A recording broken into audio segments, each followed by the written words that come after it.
வாகனவியல் தமிழ். வணக்கம் ஃப்ரெண்ட்ஸ், நான் கோபிநாத். இது வாகனவியல் தமிழ் மெக்கானிக்கல் யூடியூப் சேனல்.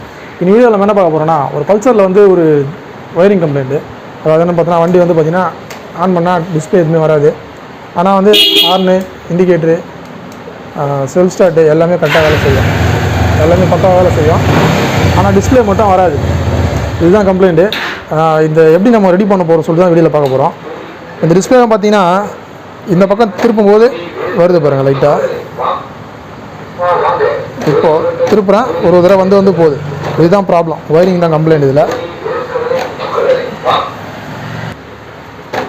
இது மாதிரி திருப்பும் போது ஒரு தடவை வந்து போகுது.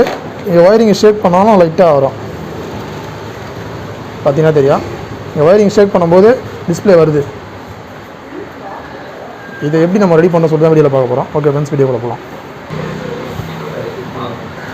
ஃபஸ்ட்டு நம்ம பஜாஜ் வண்டியை பொறுத்த வரைக்கும் டிஸ்பிளேயில் அந்த ஒயரிங் எப்படி வேலை செய்யுதுன்னு பார்த்தோன்னா, இது வந்து 2 ஒயர் மெயின் ஒயர் தேவை. அதாவது டிஸ்பிளேவோட மெமரிக்காக ஒரு ஒயர் கண்டினியூஸாக தேவைப்படும். அது வந்து பார்த்திங்கன்னா டேரெக்டாக நமக்கு பேட்டரியிலேருந்து டிசி லைன், நம்ம சாவி ஆஃப் பண்ணாலும் ஆன் பண்ணாலும் அது போயிட்டே தான் இருக்கும். நம்ம சாவியை எடுத்துகிட்டா கூட டிஸ்பிளேக்கு வந்து ஒரு பாசிட்டிவ் லைன் போயிட்டே இருக்கும். பேட்டரிலேருந்து டேரெக்டாக போயிட்டே இருக்கும் பாசிட்டிவ் லைன். இன்னொன்று பார்த்தீங்கன்னா, சாவி எப்போ நீங்கள் ஆன் பண்ணுறீங்களோ அப்போ இன்னொரு பாசிட்டிவ் லைன் டிஸ்பிளே போகும். 2 பாசிட்டிவ் லைன் மொத்தம் டிஸ்பிளே வேலை செய்து தேவைப்படும். அதாவது மெமரிக்காக ஒரு பாசிட்டிவ் பர்மனெண்ட்டாக வேணும், டிஸ்பிளே ஒர்க் பண்ணுறதுக்காக ஒரு பாசிட்டிவ் லைன் சாவி ஆன் பண்ணால் தேவைப்படும். இப்போ நமக்கு பார்த்தீங்கன்னா இதில் வந்து எந்த லைன் கட்டாக இருக்குன்னு சொல்லிட்டு பார்க்கணுமா. எப்படி நம்ம செக் பண்ணுறதுன்னா, ஃபஸ்ட்டு இந்த பக்கம் ஒயரிங் கிட்டில் வந்து பார்ப்போம். இந்த ஒயரிங் கிட்ட நம்ம பிரித்து செக் பண்ணி பார்ப்போம். ஃபஸ்ட்டு இதில் இருக்க டேப்பெல்லாம் பிரிச்சிடலாம். சிம்பிளாக ரெடி பண்ணலாம், ஒன்றும் பெரிய விஷயம் இல்லை. ஒயரிங் கிட்டு பார்த்தீங்கன்னா ஏற்கனவே வந்து ஏகப்பட்ட ஜாயிண்ட் போட்டு வச்சுருக்காங்க. இது வண்டியும் ரொம்ப பழைய வண்டின்றதால மோசமான கண்டிஷனில் இருக்குது. இந்த ஒயிட் லைன் வருது பார்த்தீங்களா, இதுதான் வந்து நான் சொன்ன அந்த பர்மனெண்ட்டாக டிசி லைன் வரக்கூடிய லைன் கட்டு கொடுக்கும். இந்த ஒயிட் லைன் வந்து டேரெக்டாக பேட்டரியிலேருந்து வரக்கூடியது. இதில் எப்பவுமே வந்து டிசி லைன் வரும். அதாவது நீங்கள் நம்ம சாவி போட்டாலும் சரி, சாவி எடுத்துட்டாலும் சரி, இதில் பர்மனெண்ட்டாக ஒரு டிசி சப்ளை வந்துகிட்டே இருக்கும். நான் சாவி எடுத்துடுறேன், எடுத்த பிறகு நம்ம செக் பண்ணி பார்ப்போம். Line test. இப்போ நம்ம லைன் டெஸ்ட் வச்சு செக் பண்ணி பார்ப்போம். இதில் வந்து எப்போவுமே ஒரு டிசி லைன் வந்துகிட்டே இருக்கும். நம்ம சாவி போட்டாலும் சரி, போடலாலும் சரி. ஏன்னா இது வந்து அதாவது டிஜிட்டல் மீட்டரோட மெமரி பேக்கப்புக்காக இந்த லைன் வந்து கொடுத்துருப்பாங்க. இந்த லைன் இல்லைனா வந்து மெமரி வந்து எரேஸ் ஆகிடும். அதாவது நம்ம ட்ரிப் மீட்டரு இதெல்லாம் வந்து எரேஸ் ஆகிடும். அதை எரேஸ் ஆகாமல் இருக்கிறதுக்காக தான் வந்து இந்த மாதிரி ஒரு பர்மனெண்ட் டிசி லைன் கொடுக்குறாங்க. இந்த லைன் வந்து கட்டாக இருக்குது. இதில் இந்த லைனோட ஆப்போசிட் ஒயிட் லைன் நம்ம கண்டுபிடிச்சி ஜாயின் பண்ணோம். அடுத்து ஒரு ப்ரௌன் கலர் லைன் ஒன்று வரும். அதுதான் வந்து சாவி ஆன் பண்ணால் அதுலேருந்து வரக்கூடிய இன்னொரு டிசி சப்ளை. அது இதோ இருக்குது பாருங்கள், இந்த ப்ரௌன் கலர் ஒயரு. இது வந்து சாவி ஆன் பண்ணால் இதில் வந்து டிசி சப்ளை வரணும். இந்த ஒயர் கட்டான மாதிரி தெரில, ஸ்ட்ராங்காக தான் இருக்குது. நம்ம இந்த ஒயிட் லைன் மட்டும் கட்டாக இருக்குது. இதை ஜாயின் பண்ணிட்டு நம்ம செக் பண்ணி பார்த்துருவோம். இது இன்னும் 2 கண்டுபிடிக்கணும். இதை ஃபுல்லாக டேப்பை பிரித்து பார்த்துருவோம். இன்னொரு ஒயர் ஏதோ கட்டாக இருக்குது. இது என்ன ஒயர்னு பார்க்கணும். இது வேறு ஏதோ ஒரு ஒயர் போட்டிருக்காங்க. வீட்டுக்கு ஒயரிங் பண்ணுற ஒயர் மாதிரி இருக்குது. ஒரு திக்னஸான ஒயர் போட்டிருக்காங்க, யாரோ பண்ணியிருக்காங்க. இந்த மாதிரி நம்ம ஒயரிங்கை ஃபுல்லாக பிரித்து பார்த்துருவோம்.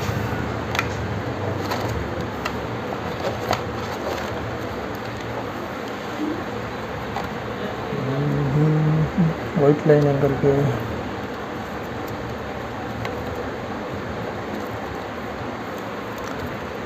இதுதான் அந்த ஒயிட் லைன் தான். ஒயிட் லைனில் தான் இந்த மாதிரி வீட்டுக்கு பண்ணுற ஒயரிங்கை ஜாயின் பண்ணியிருக்காங்க. அந்த ஒயர் ஜாயின் பண்ணியிருக்காங்க. நம்ம இதை எடுத்துகிட்டு பர்மனெண்ட்டாக ஒரு ஒயர் போட்டு ஜாயின் பண்ணுவோம்.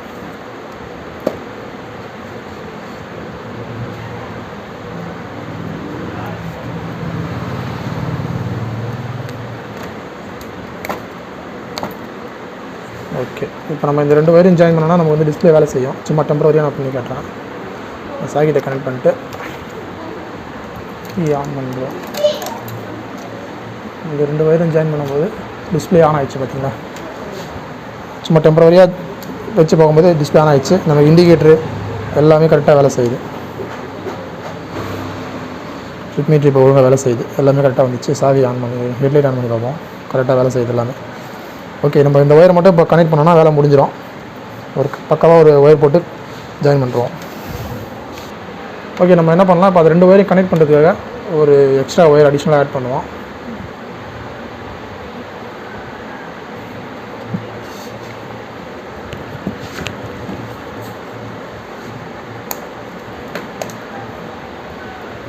இப்போ அந்த ஒயர் மேலே ஒரு ரீடிங் ஸ்லீவ் போட்டுப்போம்.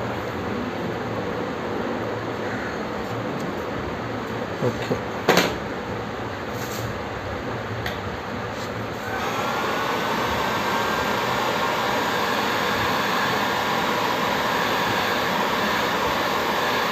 ஓகே, இன்சர்ட் பண்ணியாச்சு. அடுத்து இன்னொரு ரெண்டையும் அந்த இன்னொரு ஒயிட் கலர் ரெண்டோட ஜாயின் பண்ணுறோம்.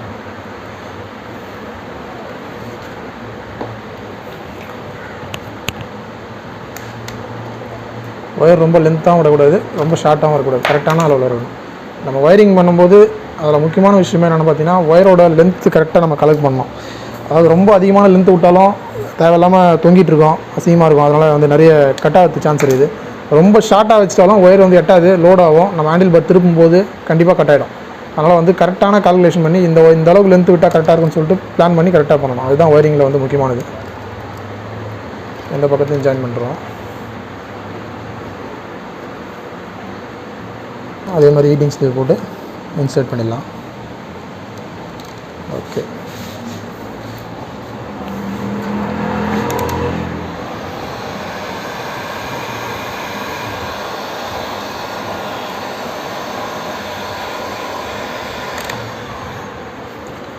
ஓகே ஃப்ரெண்ட்ஸ், வேலை முடிஞ்சிச்சு. இப்போ பக்காவாக ஒயரிங்லாம் வந்து அதை ப்ராப்பராக உள்ளே தள்ளி பக்காவாக டேப் பண்ணி அதை அரேஞ்ச் பண்ணுறோம்.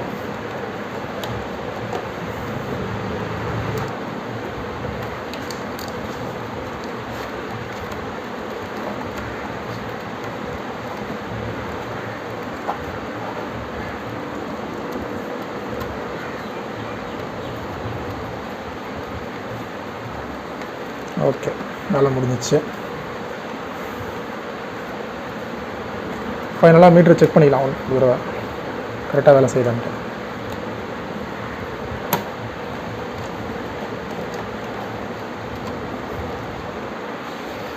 ஓகே, மீட்டர் ஆன் பண்ணி செக் பண்ணிக்குவோம். கீ ஆன் பண்ணால் கரெக்டாக மீட்டர் ஆன் ஆகுது. லெஃப்ட் ரைட் எந்த பக்கம் திருப்பினாலும் மீட்டர் ஆஃப் ஆகலை. ஓகே, பக்காவாக இருக்குது. ப்ராப்ளத்தை கண்டுபிடிச்சி சிம்பிளாக சால்வ் பண்ணிட்டோம்.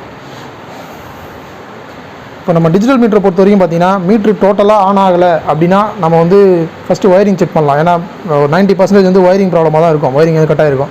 நான் சொன்ன மாதிரி அந்த மெமரிக்கு போகக்கூடிய ஒயிட் கலர் கட்டாக இருக்கலாம். அப்படி இல்லைனா கீ ஆன் பண்ணால் அந்த ரிட்டன் வரக்கூடிய ப்ரௌன் கலர் ஒயர் வந்து கட்டாக இருக்கலாம். ரெண்டுத்தில் எது கட்டாக இருந்தாலும் மீட்ரு டோட்டலாக ஆஃப் ஆகும். மீட்ரு ஆன் ஆகுது, நியூட்ரல் லைட் எரியுது, மற்றதெல்லாம் 1-2 இண்டிகேட்டர் போட்டால் எரியல, இல்லை ஸ்பீடாமீட்டர் மட்டும் ஓடல அப்படின்னா வந்து தனித்தனியாக நம்ம செக் பண்ணணும். ஸ்பீடாமீட்டர் மட்டும் ஓடலனா ஸ்பீடாமீட்டர் கேபிள் சென்சார் செக் பண்ணலாம். ஆர்பிஎம் மீட்டர் மட்டும் ஓடலனா நம்ம பல்ஸ் காயிலேருந்து வரக்கூடிய லைன் செக் பண்ணலாம். அடுத்து இண்டிகேட்டர் போட்டால் எரியலனா இண்டிகேட்டர் வரக்கூடிய இன்புட் லைன் செக் பண்ணலாம், அவுட்புட் இன்புட் லைன் செக் பண்ணலாம், மீட்டர் வரக்கூடிய லைனு. டோட்டலாக வந்து மீட்டரே வந்து எதுவுமே ஆனே ஆகலனாலும் ஒயரிங் எடுத்து செக் பண்ணி கரெக்டாக இருக்குது, அடுத்து ஆன் ஆகலாம் மீட்டர் தான் கம்ப்ளைண்ட்டாக இருக்கும். சிம்பிளாக செக் பண்ணி பார்த்துக்கலாம், நம்மளே ஒன்றும் பிரச்சனை இல்லை. மீட்ரு ப்ராப்ளம் ஆயிடுச்சுனா நம்ம டிஸ்பிளே தனியாக மாற்ற முடியும், மீட்ரு சர்வீஸ் பண்ண முடியும். அதுக்குன்னு தனியாக ஆளுங்க இருக்காங்க, அவங்ககிட்ட கொடுத்து ரெடி பண்ணி தருவாங்க, ஒன்றும் பிரச்சனை இல்லை. ஓகே ஃப்ரெண்ட்ஸ், வீடியோ பார்த்துருப்பீங்க. ஒரு பல்சரில் ஒரு டிஜிட்டல் மீட்டர் வந்து ஆன் ஆகலை, அப்பப்போ ஆன் ஆச்சு, அப்பப்போ ஆன் ஆகலை. இந்த கம்ப்ளைண்ட்டு நம்ம எப்படி அதை கண்டுபிடிச்சி, ஒரு சின்ன ஒயர் தான் கட்டாக இருந்துச்சு, அதனால் டோட்டல் மீட்டரே வந்து வேலை செய்யலை. அந்த ஒயர் ஜாயின் பண்ணதுக்கப்புறம் மீட்டர் கரெக்டாக வேலை செய்யுது. நம்ம வீடியோ பிடிச்சா லைக் பண்ணுங்கள். வீடியோ ஏதாவது சந்தேகம் குறைகள் இருந்தாலும் கமெண்ட்டில் சொல்லுங்கள். நம்ம சேனல் பிடிச்சா சப்ஸ்கிரைப் பண்ணுங்கள். Thank you friends.